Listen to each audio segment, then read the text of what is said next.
Pati darbai yra labai, manyčiau, sudėtingi ir darbai yra įdėta daug širdies, tas labai aiškiai matosi ir dėl to kiekvienas kviečia darbas prie savęs, ar ne?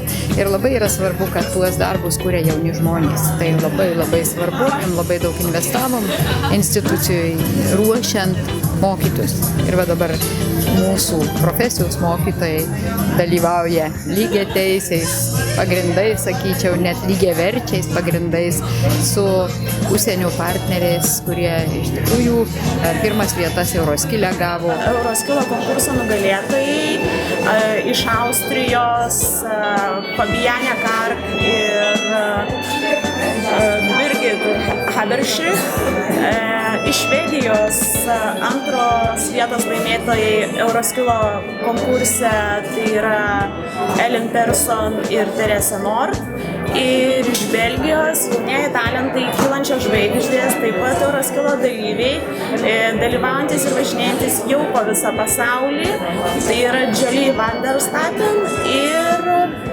Verena Reiners. Taip pat mes šiandien turime meistrę iš Olandijos, Lucinda van der Poel.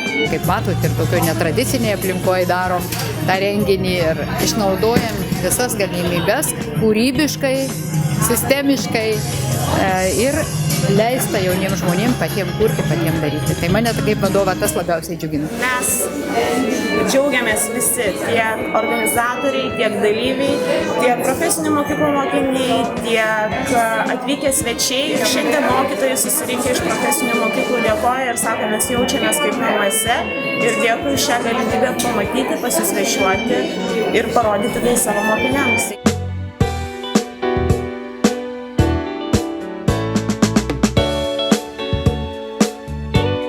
Tendencijos labiau vyrauja link natūralumo.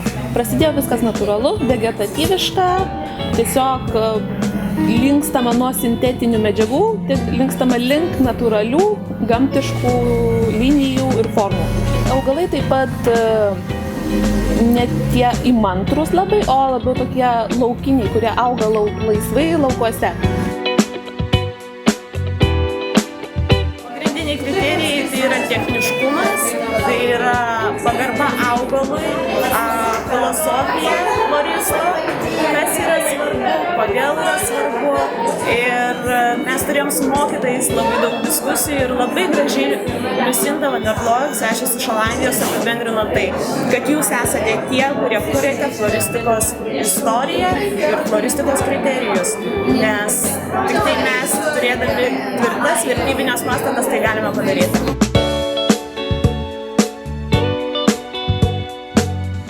Floristo specialybė ar įgūdžiai yra vienas iš tų atvejų, kai mes sakom, kad žmogus baigęs profesinio mokymo programą gali susikurti savo darbo vietą, o idealiu atveju dar sukurti vieną ar dvi kartu. Unikali programa todėl, kad mes rengėmės kartu su šveicarais, ilgą laiką dirbom, dabar mes turim medžiagą pasiruošę, metodinę medžiagą ir aš matau, kad mes dabar galėsime greitai tapti tarptautinę mokyklą. Manau, kad tai yra vienas iš tų gražių pavyzdžių, kai galima puošti pasaulį dirbant labai konkrečioje darbo vietoje, kad ir pačiame mažiausiame Lietuvos miestelėje.